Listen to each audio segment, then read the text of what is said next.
Sejam bem-vindos ao Especial Territórios. No programa desta semana, acompanhe-nos numa viagem pelo Alto Minho. Esta região é composta por 10 municípios e tem como capital de distrito a cidade de Viana do Castelo. Possui uma área total de 2.219 km² e tem 245.000 habitantes, de acordo com os censos de 2011.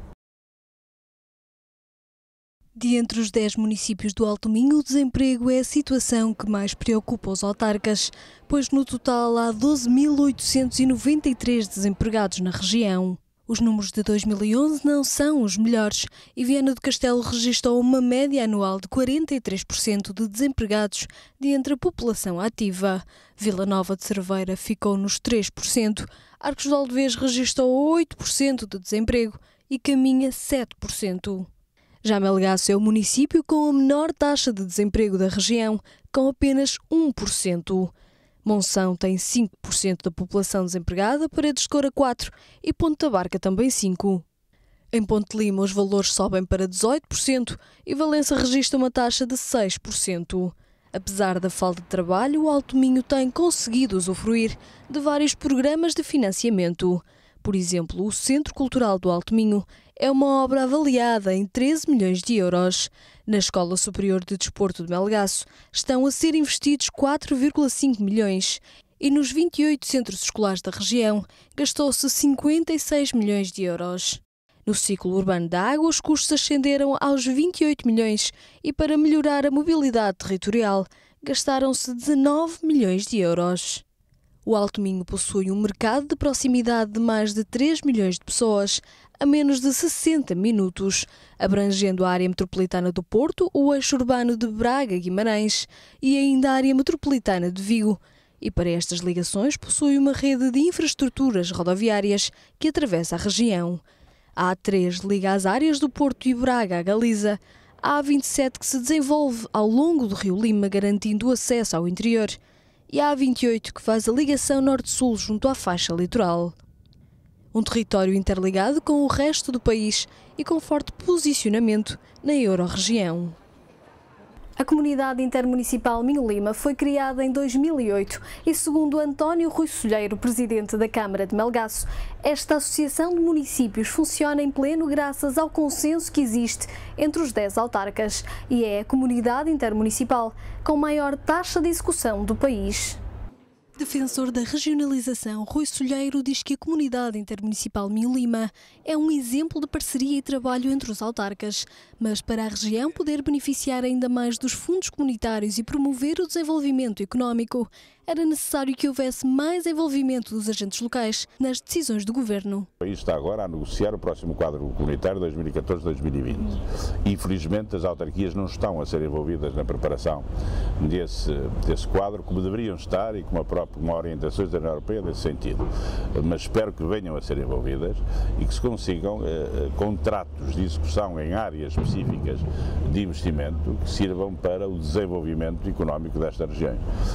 Com certeza que o próximo quadro comunitário será muito virado para a economia e para a criação de emprego.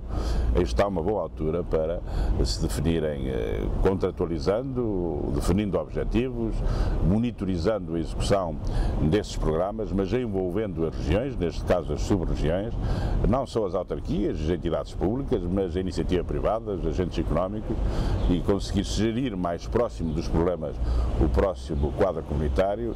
Nós temos aqui a Espanha ao lado, que não é, digamos, nenhum exemplo acabado de boa organização da administração do Estado, mas onde sentimos uma grande diferença quando se trata de resolver problemas de dimensão regional, que os nossos vizinhos, outros países da Europa, têm um poder intermédio regional, onde isso se resolve com relativa facilidade, porque há facilidade de contacto, há conhecimento das matérias, há eleitos a nível regional, portanto, com legitimidade democrática, para poderem decidir sobre matérias de importância importância para a região, e em Portugal tudo tem que ser tratado com o Governo Central, com barreiras enormes para ultrapassar, com a máquina de Estado pesadíssima, e isso de facto dificulta o desenvolvimento do país e leva a esta situação de, ao fim de 4 quadros comunitários de apoio ao país, cada vez haver regiões mais longe do desenvolvimento das outras, como é o caso do Norte, que em vez de se aproximar do nível de desenvolvimento de algumas das outras regiões do país, nomeadamente de Lisboa, se viu afastar ao fim da execução de 4 quadros comunitários. Apesar da existência de infraestruturas que poderiam garantir a sustentabilidade do território, o desemprego e a desertificação são problemas que preocupam a comunidade intermunicipal. Por isso mesmo é que defendemos uma política de discriminação positiva para estas regiões, porque há condições naturais. Há boa localização geográfica e hoje acessibilidades, como lhes estive a referir, mas é preciso incentivos para que os investidores se desloquem para estas regiões, sob pena de haver a tentação natural de estarem mais próximo do próprio mercado, dos consumidores ou então dos polos de deslocação da sua produção. Para haver uma deslocação de facto para o resto do território nacional, tem que haver uma política nacional que oriente nesse sentido, e isso tem faltado ao longo dos anos. Já sobre a reforma administrativa, Rosselheiro diz que é um erro. A reforma administrativa, que vem assim designada e que assenta muito na aglomeração de freguesias, na minha opinião é um falhanço em termos de objetivos políticos, porque se era necessário reduzir despesa pública, esta reforma já está demonstrado que não reduz, e em contrapartida não presta melhores serviços às populações, antes pelo contrário, distancia os seus decisores dos eleitos, e portanto não há aqui nenhuma vantagem em avançar com a aglomeração de freguesias. Isto hoje o que vai sendo mais ou menos consensual na própria opinião pública a nível nacional. A questão das CIMs, do que se vai falando de reforço de competências nas CIMs, isso pode surgir como uma hipótese de diminuir os poderes dos municípios, de passá-los para as comunidades intermunicipais, esvaziar assim o municipalismo, digamos assim, e criar uma associação de municípios com outros poderes, o que sinceramente discordo. Infelizmente vão sendo anunciadas quase que diariamente intenções do Estado em abandonar populações de muitos municípios deste país. Houve e há neste momento o encerramento de serviços de urgências na área da saúde, o que naturalmente preocupa, retirada de meios móveis de apoio às populações, e normalmente são de facto as populações mais distantes, de zonas de menor densidade populacional.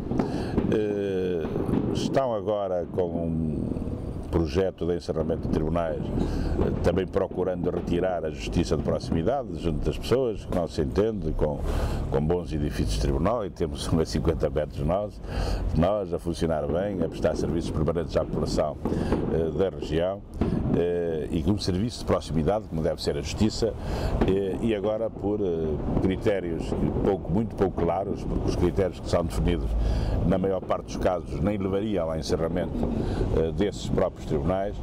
Está-se a procurar também retirar a justiça e a carga simbólica que tem a presença de um tribunal em qualquer terra e junto das populações. É também, na minha opinião, um erro grave, que vai ter uma forte contestação e que não vai ser fácil de executar no terreno. Para 2013 há eleições e são muitos os autarcas do Alto Minho que vão ter que dar lugar a outros, mas o presidente da comunidade acredita que o plano estratégico deste território estará assegurado. Eu acho que os autarcas que agora estão no exercício das funções fazem, como é a sua obrigação, tudo o que devem fazer para melhorar o nível de desenvolvimento desta região e cada uma dos seus municípios. Tem sabido estar em conjunto a trabalhar por todo o regional, sem esquecer a sua própria terra. Se está-se a olhar para o futuro, a fazer um plano de desenvolvimento estratégico para 2014-2020, envolvendo não só as autarquias, mas os outros agentes de desenvolvimento da região, na área económica, na área social, cultural, na educação, enfim, envolvendo todos os agentes de desenvolvimento do Alto Minho, com o objetivo de deixarmos para a próxima geração de autarcas um plano estratégico para esta região, que não seja destes autarcas, mas que seja da própria região, com o envolvimento de todos os agentes. Julgo que ao fim destes anos de democracia, da abertura das fronteiras que houve, da facilidade de comunicação que há hoje entre esta zona de Espanha e a nossa região, da mesma intercomunicabilidade que existe entre as populações, em termos económicos, sociais e culturais, julgo que aqui o Alto Minho em termos de promoção turística para o resto do país, eu diria que é um destino e 2 países. A população do Alto Minho tem uma forma muito própria de analisar este território. Viemos até à capital do distrito saber o que é que acham que está mal e o que é que está bem nesta região.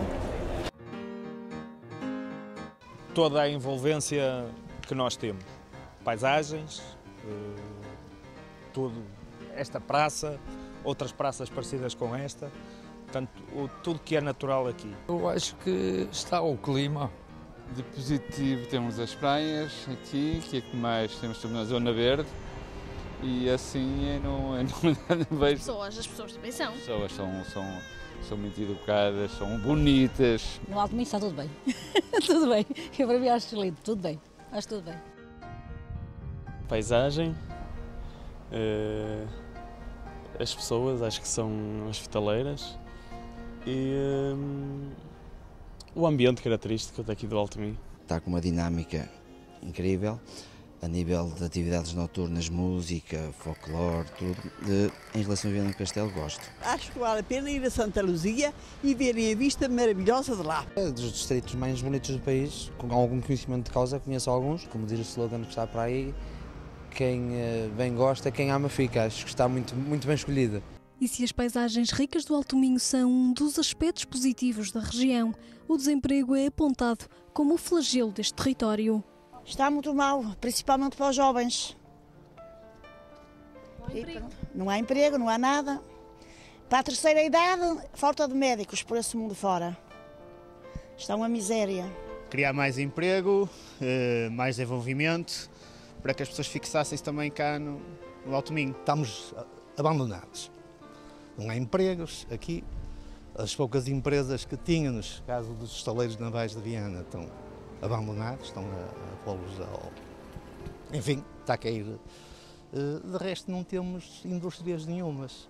Está tudo a fugir daqui. O campo do trabalho, não é? Portanto, uma cidade e uma região que está a ser muito afetada.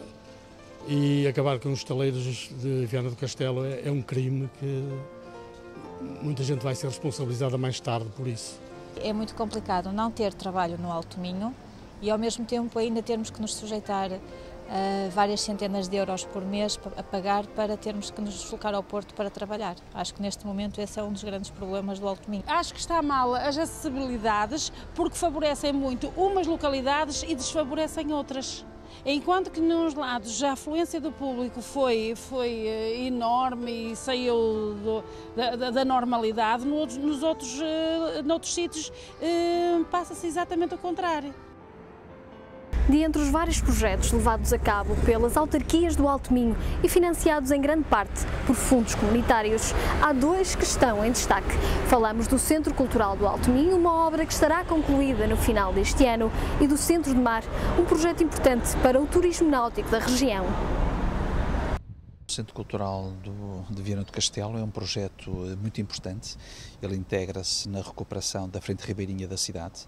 É um projeto que vai associar também um grande nome da arquitetura, que é o arquiteto Souto Moura, e que é também um projeto de afirmação não só de Viana do Castelo, mas de todo o Alto Minho, visto que no seu programa, desde o início, esteve pensado para ser também um espaço de acolhimento na área cultural, mas também de programação desportiva e também de atividades económicas. Nós desenvolvemos em conjunto com as câmaras do Alto Minho um programa de animação integrado com outros equipamentos culturais do distrito, em que a ideia é avançarmos para uma programação cultural descentralizada, em que pudéssemos ter um conjunto de eventos que pudessem ter alguma rotatividade. Estamos a pensar na abertura do Coliseu Centro Cultural, que está prevista para o final do ano. Os trabalhos neste momento estão em bom ritmo, portanto o equipamento estará concluído no mês de novembro e os arranjos exteriores estarão concluídos no final do ano. O Centro de Mar é composto por um conjunto de equipamentos, da qual inclui o Centro de Alto Rendimento do Surf, o novo equipamento de vela, o equipamento do remo, o equipamento da canoagem, que já estão em fase de construção. Portanto, estão todas as obras já adjudicadas, portanto, estão já em fase de execução. Estamos neste momento a preparar também o caderno de encargos e o lançamento do Centro de Interpretação e Documentação do Mar, que vai funcionar no navio Gilianos. O navio Gilianos vai ser, por assim dizer, a porta de entrada do centro de mar, vai ser o centro de acolhimento e de redistribuição, e vai também permitir que possamos ter um espaço de interpretação do território, com uma grande vertente naquilo que são a cultura marítima, a cultura costeira das nossas populações. Portanto, este é um projeto muito relevante. Temos neste momento a cooperação também das associações e dos clubes da região, e posso dizer que também no âmbito desta programação estão previstos um conjunto de eventos desportivos que já estão programados. Por exemplo, para o próximo ano já temos confirmados os Jogos Europeus do Atlântico que se vão realizar em Viana do Castelo. Há provas de vela, há provas de remo internacionais que estão também a ser agendadas com as respectivas federações, e a ideia é termos uma programação de grandes eventos internacionais em Viana do Castelo, em Caminha, em Esposende e em Ponte Lima, que possam potenciar aquilo que são as características naturais destes espaços. Do Centro de Mar, o volume global de investimento anda na ordem dos 6 milhões de euros. São obras que são financiadas pelo Programa ao Norte, portanto por fundos comunitários, e que terá uma comparticipação financeira na ordem dos 85%. Esta região é rica em mares, rios e terras. A pesca é uma das fontes de rendimento de muitas famílias do litoral. Já no interior, a agricultura de subsistência é praticada em larga escala e até já os mais jovens apostam nesta área, com a criação de grandes explorações. O mar e o rio fazem parte da paisagem deste território e são dois recursos naturais muito importantes para a subsistência de muitas famílias que se dedicam à pesca. A vida do pescador, olha, é um bocado ingrata.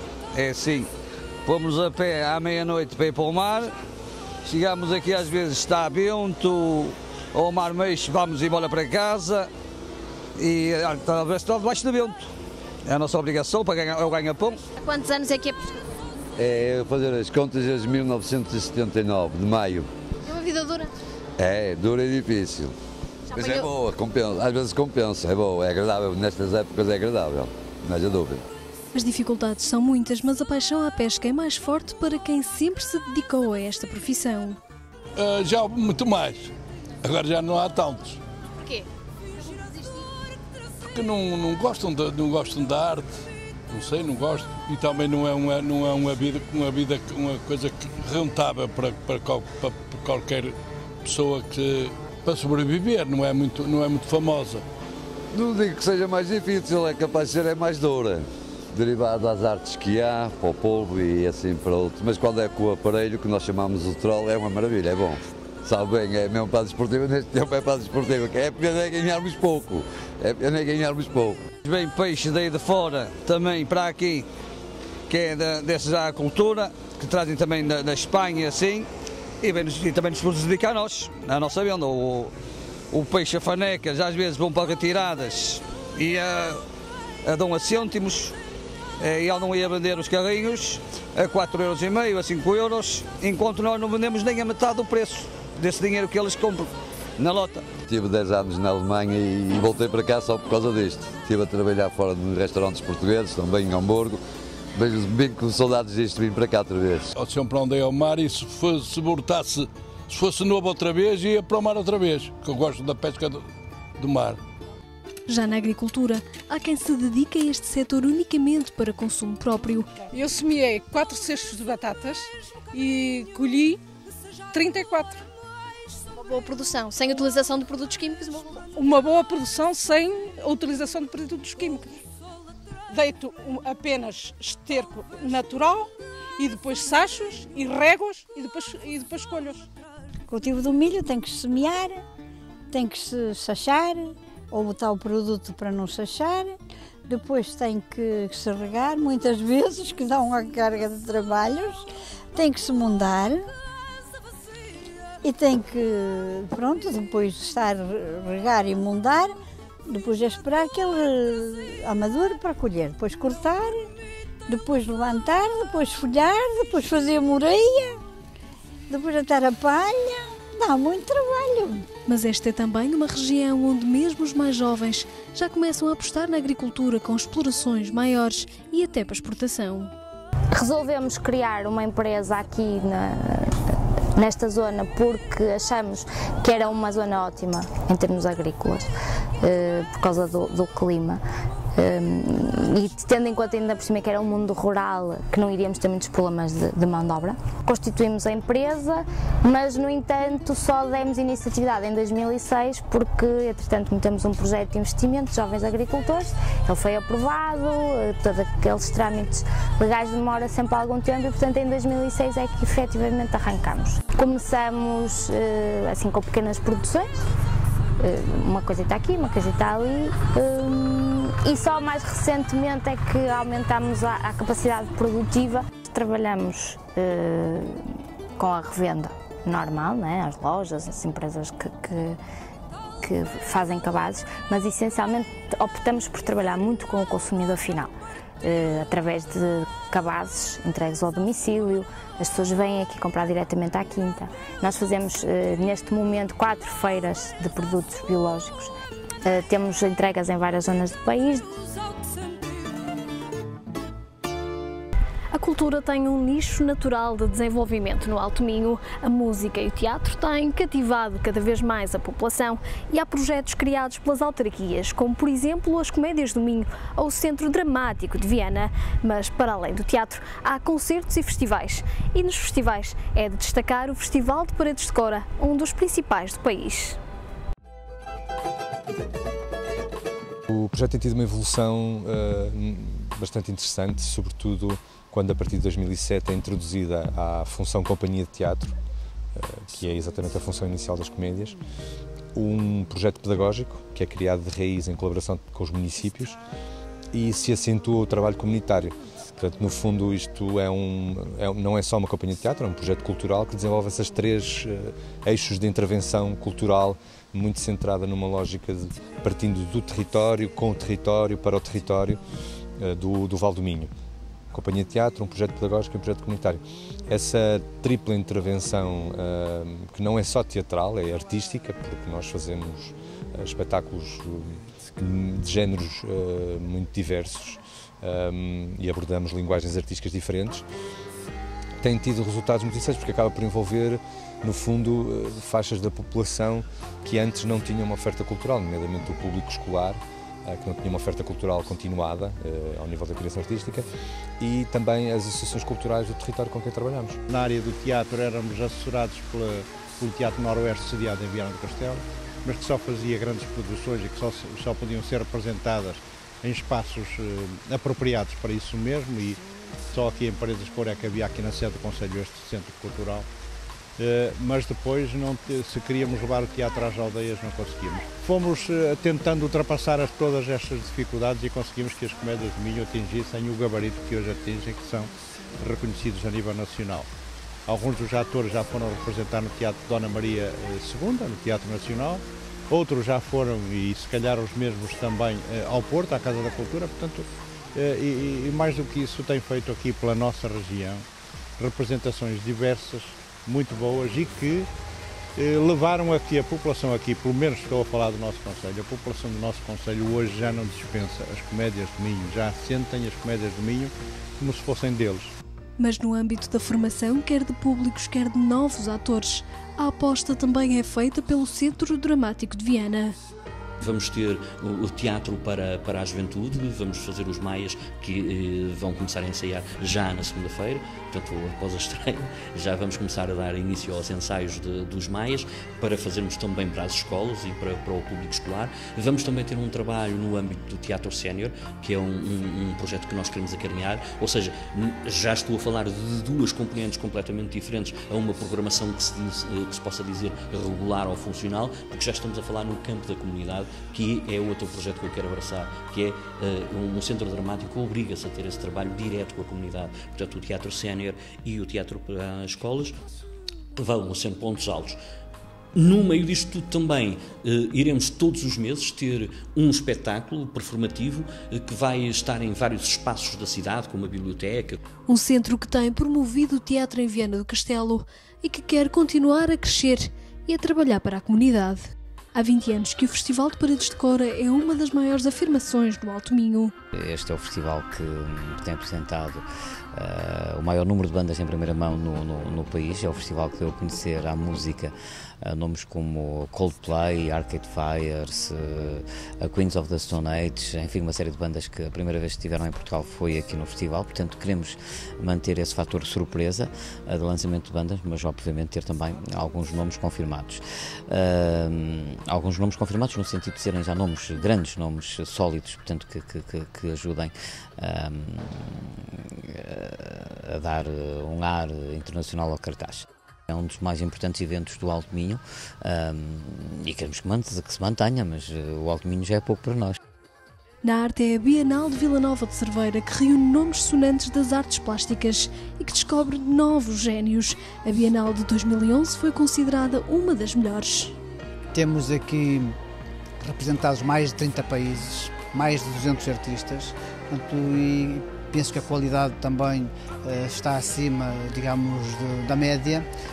Há quem diga que é uma das melhores bienais de sempre. A Bienal de Cerveira já está espalhada, enfim, em muitos pontos do mundo. Como lhe digo, temos aqui muitos países representados, isso satisfaz-nos, exige-nos também muito mais esforço, muito mais trabalho, porque a qualidade tem que ser sempre melhor.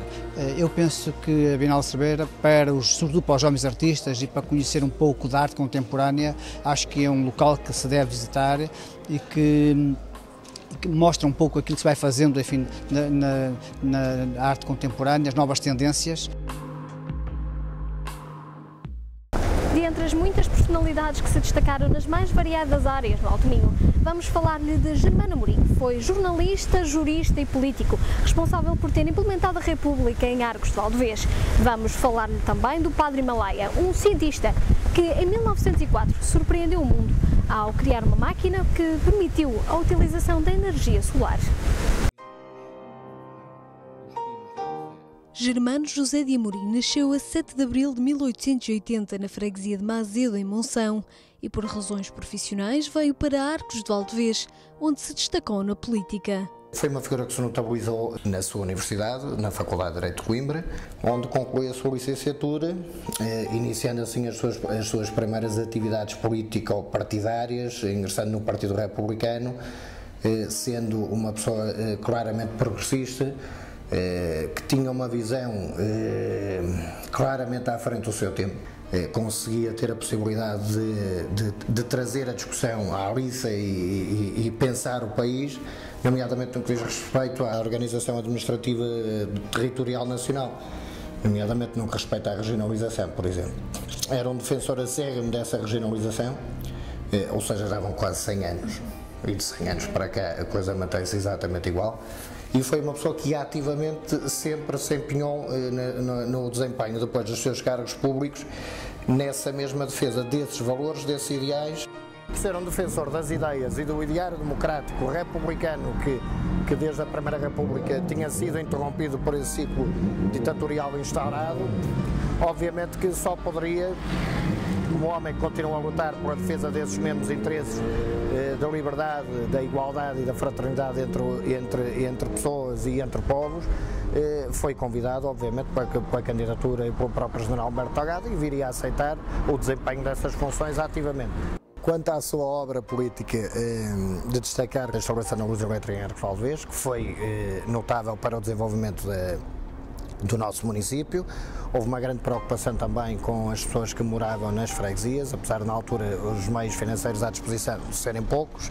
Houve sempre muita preocupação do ponto de vista ambiental, muita preocupação do ponto de vista de preservação dos nossos valores. Sinto muitas vezes o peso do nome do meu bisavô, obviamente porque herdei esse mesmo nome, porque as pessoas estão sempre à espera que eu seja, no fundo, um reflexo daquilo que ele foi no seu tempo. E, portanto, isso por vezes torna-se um fardo algo pesado, principalmente numa fase tão conturbada como atualmente. Estamos a passar por um período de transformações. Acho que as transformações ainda não são muito visíveis, as pessoas ainda não têm muito bem a noção das consequências que poderão advir desta fase positiva do desempenho dos países da União Europeia, mas poderemos estar a passar novamente por um período que redunde futuramente numa nova ditadura. Não será nada que a história já não nos tenha ensinado, mas efetivamente nós estamos a olhar muito pouco para o passado. O padre Himalaia nasceu em 1868 na freguesia de Sendufe, em Arcos de Valdevez, numa família de agricultores. Estudou no Seminário Conciliar de Braga. Foi professor de Ciências Naturais, Física, Química e Religião. Eu sou ainda parente em quinto grau dele. Isto tem duas coisas. Por um lado, honra-me de ter tido um homem destes na minha família. Por outro lado, angustia-me porque foi uma figura ímpar. Um homem com 11 cursos superiores é muita coisa, não é? Um homem que há 108 anos ganhou um primeiro prémio numa exposição em São Luís, nos Estados Unidos, e eu aqui recentemente estava a ver um programa no Odisseia, em qualquer canal destes temáticos, e estava a dar uma reportagem sobre o pai do John Huston, o realizador, e o homem disse, o que mais impressionou foi a Exposição Mundial São Luís. Não é exatamente, sei lá, um cowboy da Abilene que diz uma coisa dessas, não é? É um engenheiro e um homem de alta cultura que disse que o que mais o impressionou, ele não disse que foi o padre Himalaia, só que o padre Himalaia ganhou o primeiro prémio. Imaginemos o que é há 108 anos um homem ter inventado um aparelho que conseguia produzir cerca de 3.000 graus de temperatura, uma coisa absolutamente impressionante. O padre Himalaia, além disso, é um professor das energias renováveis, da cultura ligada, o saber todo ligado ao bem dos outros, etc. Ele já falava na escola que era necessário a escola, ter as hortas, ter o ensinamento, as coisas estarem ligadas umas com as outras, como agora felizmente as universidades já começam, no nosso país também, a estar ligadas ao setor industrial e não só. A homenagem a fazer-lhe era levar em conta estes ensinamentos que são ensinamentos de futuro. O desenvolvimento equilibrado e sustentado que ele defendia. Seja um conjunto de coisas, ligar-nos para outras energias, e o solar para ele foi uma coisa há muitos anos. Hoje é fácil, porque o preço do petróleo obriga a isto tudo, não é? Mas na altura fazia-se a exploração massiva de petróleo e não deram importância a isso. Pois, o Forte, salvo erro, eu penso que o Forte, que é enfim, o primeiro carro democrático do mundo, tanto quanto me dizem, volto a dizer, eu repito estas coisas que me dizem que não são do meu foro. É de 1904 a 1906, anda por aí, toda a gente estava entusiasmada, o petróleo parecia que não trazia problemas nenhuns, ia durar eternamente e não havia estes problemas. O cientista Manuel Himalaia, e punhamos de parte o padre, porque senão algumas pessoas começam logo a levantar esta questão do padre, penso que tem prejudicado um pouco neste aspecto, porque não é comum um padre ser assim tão cientista, é muito raro. Então padre, só que se põe padre, aparece uns ateus que não, ou padre é muito redutor. É o cientista Manuel Himalaia, naquela altura, começou a alertar para os perigos que havia dos fósseis e a chamar a atenção que havia outras energias que podiam e deviam ser aproveitadas. Infelizmente nós estamos habituados a ir sempre a ter a cabeça contra a parede, pena é que tenha demorado 100 e tal anos, está muito tempo, para agora vermos que ele tinha razão. A maior homenagem que se lhe podia dar era enfim, ligar alguma coisa àquilo que ele ensinou. Essa é uma grande homenagem, o resto ele estará em paz e nós também. Neste percurso pelo Alto Minho, não poderíamos deixar de falar na riqueza gastronómica, desde o sarrabulho ao caldo verde. Fica aqui uma pequena amostra do que pode provar nesta região. Entre fevereiro e março é a lampreia a rainha dos pratos. Em arroz ou à bordaleza, são muitos os apreciadores desta iguaria. E é neste restaurante que vamos descobrir como é que se confecciona. Primeiro, estou a fazer um refogado levezinho, azeite de cebola. A lampreia está na marinada, vai a refogar um bocadito.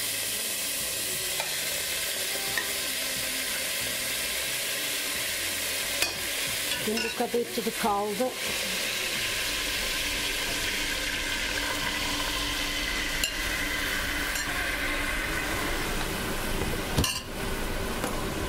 um bocadito de presunto, e para dar o sabor.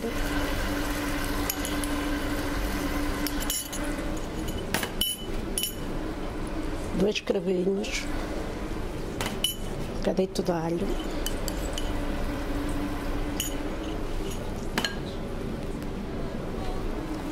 Isso é? Um bocadito de brandy. Um bocadito de 5 pimentas.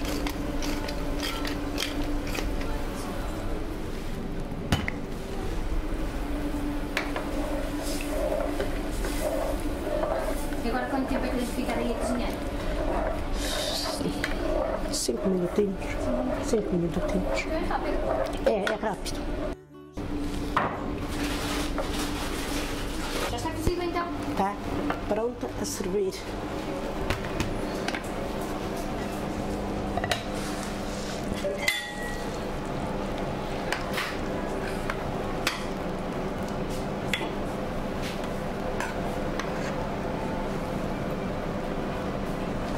A salsa é para dar o último toque? Sim, sim, a salsa é para dar o último toque.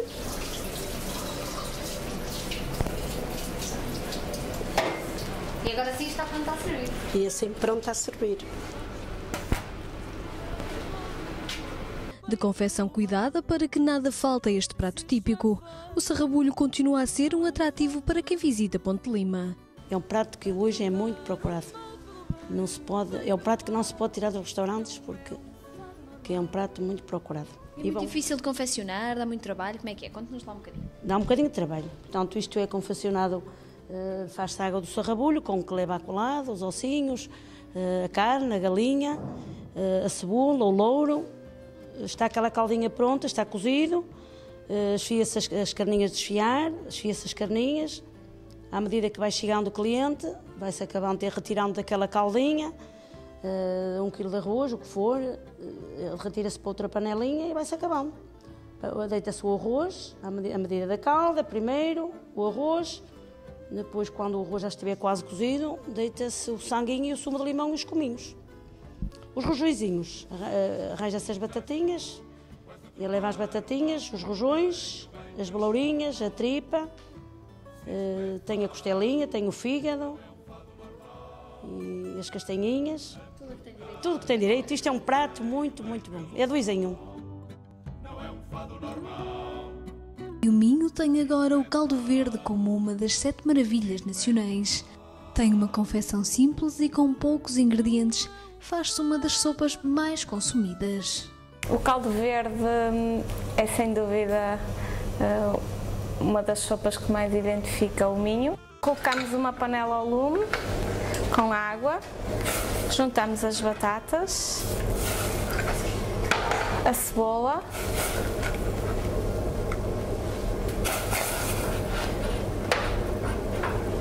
e o alho. Colocamos a chouriça também a cozer um bocadinho no caldo verde. Ela tem que cozer um bocadinho e o facto de a colocar a cozer um bocadinho com o caldo verde também vai dar um saborzinho um bocadinho mais acentuado à sopa. Passamos a batata pelo passo vite para obtermos no fundo um puré. A varinha mágica a textura fica completamente diferente.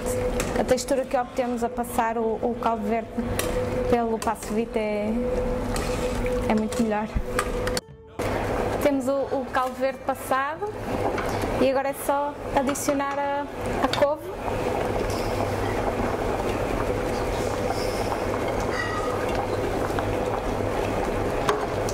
E deixamos cozer.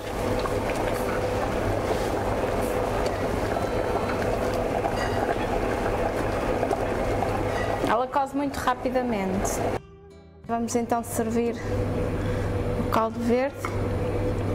Na típica taça? Na típica taça. A rodela de chouriço. O fio de azeite. E a broa. E para acompanhar uma boa refeição alto-minhota, nada melhor do que o vinho alvarinho produzido na sub-região de Monção e Melgaço, que para além de ser um néctar especial e de qualidade, é também essencial para a economia dos concelhos.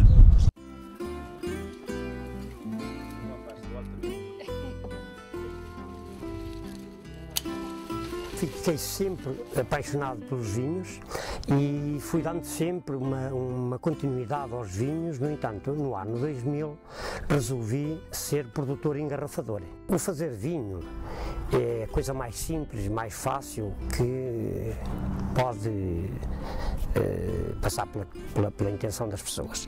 O grande problema é saber pôr a quinta a produzir o néctar especial para nós conseguirmos ter um bom vinho. Muito gratificante para nós sabermos que estamos a produzir um vinho com qualidade e que está a ser apreciado por muitas pessoas, e em especial as pessoas que nos têm dado os prémios que temos conquistado. Ainda recentemente em Melgaço recebi 2 prémios, portanto dois prémios, 2 medalhas de prata, sobre o vinho alvarinho Quinta das Pereirinhas e o outro sobre o vinho alvarinho Floral de Monção. A Quinta do Regueiro tem a sua história remonta ao ano de 1988, quando plantámos a primeira vinha de 100% alvarinho, uvas que entregávamos à adega cooperativa da região. Eram sempre uvas de boa colheita, íamos fazendo algumas micro-bonificações em que conseguíamos sempre excelentes vinhos, e em 99 nasce a primeira colheita engarrafada na Quinta do Regueiro. Foi logo a cereja em cima do bolo, lançamento da colheita Medalha de Ouro na região, e desde aí pronto, foi sempre a correr bem, passando em 2005, campeão ibérico, há 4 anos consecutivos ganhámos a Medalha de Ouro a nível nacional, há 3 anos consecutivos na Suíça, vinho do ano na Holanda, pronto, já temos um currículo para apresentar aos nossos clientes.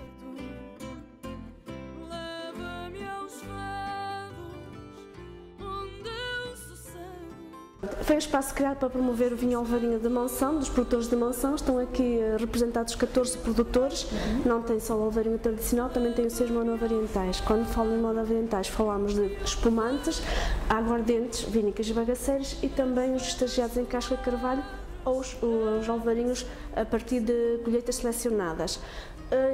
É um espaço composto por 2 salas. Aqui temos a sala com a exposição então de todas as marcas, e no outro lado nós fazemos normalmente as provas a quem nos visita, sejam turistas ou não. Se quiserem fazer uma prova de vinho alvarinho, temos ali um espaço dedicado para provar o nosso ex-libris.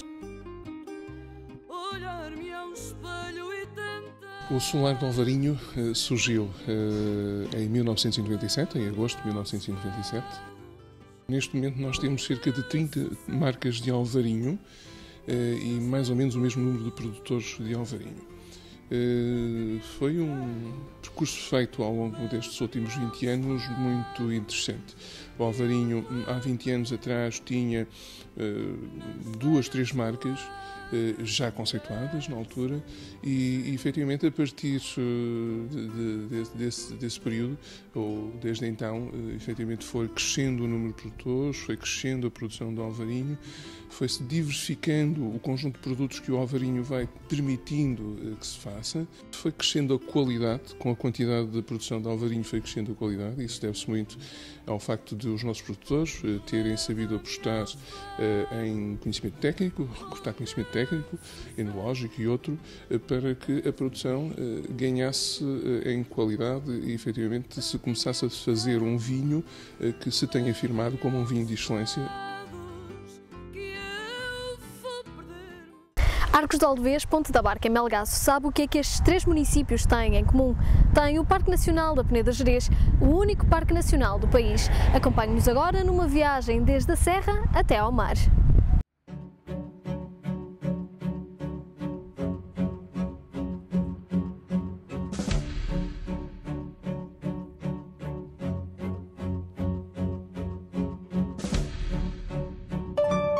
O Parque Nacional da Peneda Gerês é uma riqueza da humanidade. É património, foi considerado reserva da biosfera pela Unesco em 2009 É um património único em Portugal, é o único parque nacional que temos, de uma beleza fantástica. E estamos em Ponte da Barca, e falando na parte correspondente a Ponte da Barca, eu começo por referir que o Parque Nacional da Peneda de Gerês, no Parque Nacional da Peneda de Gerês, temos 52% do nosso território. Temos, e começando pelo Lindoso, temos o Castelo medieval, temos as portas do Parque Nacional da Peneda de Gerês, que são um centro de interpretação já do próprio parque, onde os visitantes podem ir para serem informados daquilo que podem ver no Parque Nacional da Peneda de Gerês, podem ver desde logo a maior concentração de espigueiros da Península Ibérica, podem fazer uma viagem, uma visita à barragem do Alto Lindoso, ao fundo da barragem do Alto Lindoso, podem ir à Ermida, ver o núcleo museológico da Ermida, podem fazer a visitação, ir à Mata do Cabril e ver, por exemplo, os azevinhais da Louriça, que são únicos no mundo, que foram candidatos, que fizemos uma candidatura também a património da natureza, que são precisas 7 pessoas para os abraçar, mas isso é preciso também poder andar a pé para lá ir. Dizia eu, temos arte rupestre na Chã da Rapada, entre outras, na Peneda do Encanto. Enfim, em Ponte da Barca não faltam motivos para uma visita ao Parque Nacional da Peneda de Gerês.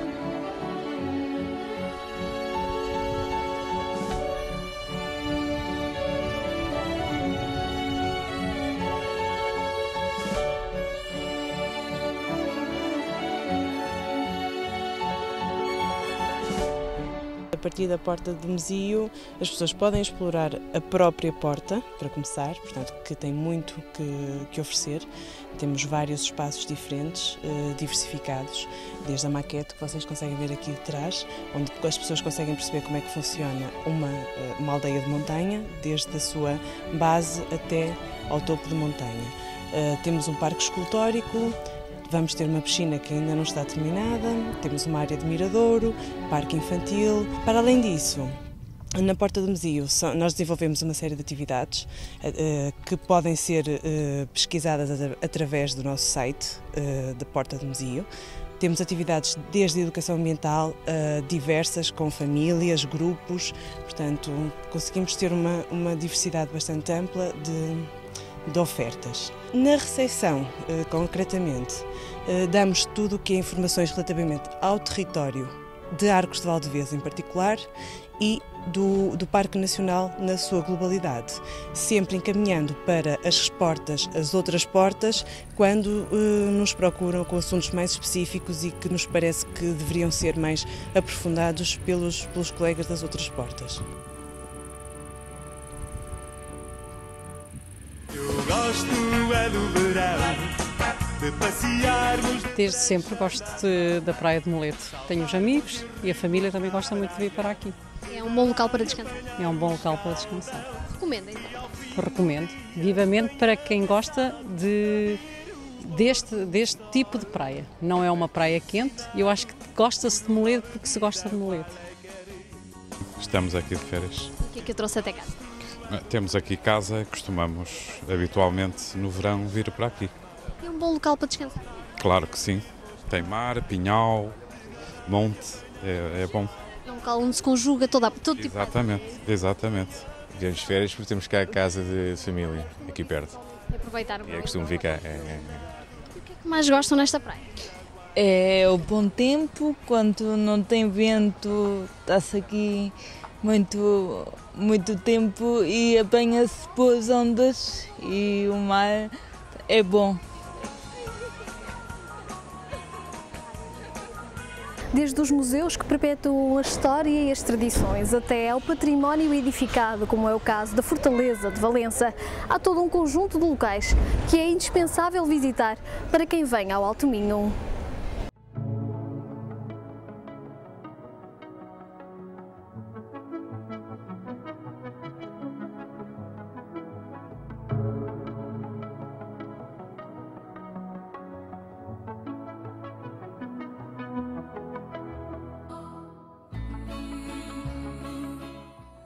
Sejam bem-vindos ao Museu dos Terceiros em Ponte Lima.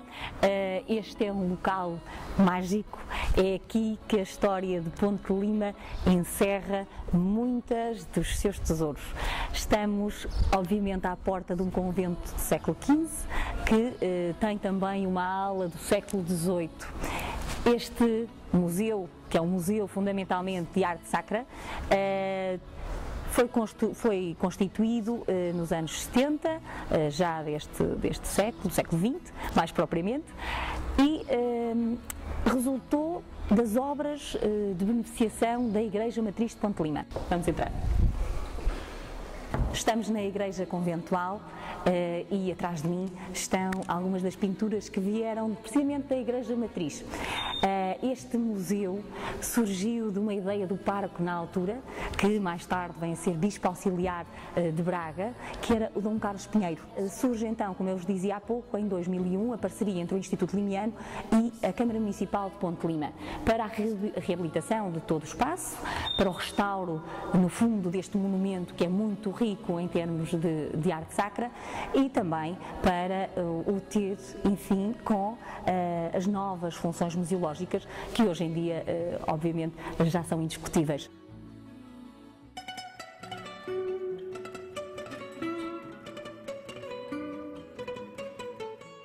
Sejam bem-vindos a Viana do Castelo, aqui à Praça da República, e estamos agora à porta do Museu do Trás, que os queria convidar para visitar. Estamos já dentro do museu,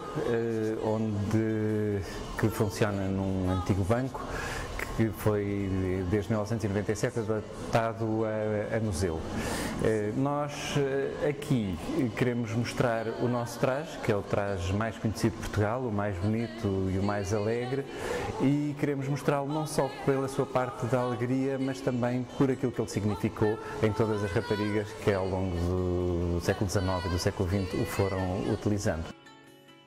O traje à vienesa é um traje que foi usado pelas raparigas de Viana, é um traje popular, ou seja, não era usado pelas elites, é um traje rural, era um traje que era usado no campo e era um traje usado aqui em Viana do Castelo, nas aldeias ao redor de Viana. Muitas vezes é conhecido como traje à moda do Minho, mas ele é realmente um traje aqui da nossa zona muito vianense e nós temos um enorme orgulho nele.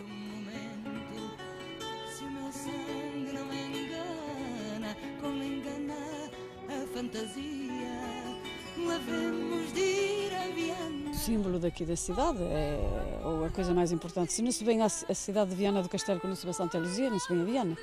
Desde afuera parece más grande, pero una vez dentro se ve pequeñita y muy limpia, muy bonita.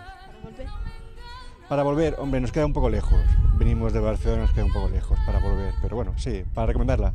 Temos aqui o Templo de Santa Luzia, não é? Como também temos a nossa Citânia, e ver a nossa vista, que é a vista panorâmica, que é chegar aqui à beira do Moro, e ver a nossa vista, que é a vista mais bonita que nós temos aqui no Alto de Santa Luzia, onde eu vendo o meu Manel e a minha Maria, não é? A Fortaleza de Valença é uma das candidatas a património de interesse cultural para a humanidade. Inicialmente foi uma abordagem entre Valença e Tui, mas julgo que na altura não houve um certo seguimento da forma como era o enquadramento dessa candidatura. Há coisa de 3 anos, um projeto conjunto entre 5 municípios avançou-se para esta candidatura de Património da Humanidade. É o nosso cartaz de visita e Valença começou a sua história, sempre teve o seu início nesta fortaleza, e é isso que nós temos tentado, o município de Valença, promover junto de quem nos visita. E para fecharmos o programa de hoje, numa terra tão rica como esta, não poderíamos deixar de lhe mostrar as típicas romarias do Alto Minho, que já decorrem por todos os concelhos. Nos meses de verão são as romarias que animam os concelhos, desde a Senhora da Agonia em Viana do Castelo, a Senhora da Lapa em Arcos de Valdevez, as Feiras Novas em Ponte Lima ou São Bartolomeu em Ponte da Barca. O que não falta é a festa típica, onde se cumprem tradições. São umas festas maravilhosas, não se pode dizer ao contrário, e que tudo que nas festas da Agonia é falado mundialmente. Tudo bonito, todos os dias são lindos. As pessoas gostam de viver esta dimensão de fé nesta religiosidade popular, que é normal, mas também à volta de uma devoção, que era uma devoção forte aqui em Arcos de Valdevez. As festas da Nossa Senhora da Lapa, que já não se comemoravam há mais de meio século, e que há 3 anos temos vindo a recuperar a tradição, estão a atingir, digamos, o apogeu em termos de participação, de envolvência. É a naturalidade da nossa região, do nosso povo, e está aqui bem expressa, com muita organização, com muita fidelidade às tradições e aos costumes, que isso é que é importante, manter esta identidade forte da nossa região e do nosso país. Acho que este cortejo é uma afirmação nacional. Estas festas são feitas pelas nossas associações, pelas juntas de freguesia e pelo povo. É por isso que as Feiras Novas conseguem ter um orçamento que nenhuma outra festa, com a dimensão desta romaria, consegue ter. São Bartolomeu, só por si, quer dizer romaria, quer dizer festa. Eu digo, e cada vez com mais propriedade, que o São Bartolomeu é realmente a romaria mais típica do Alto Minho, mantém a sua chama, mantém a sua essência. Fui convidada pelos meus cunhados, são de cá, e vim participar, porque acho que é bonito, é a festa do povo, é bonito. Espero que tenha gostado desta viagem pelo Alto Minho. Para a semana voltamos com mais um território deste nosso norte. Até lá, fique bem, fique na companhia do Porto Canal.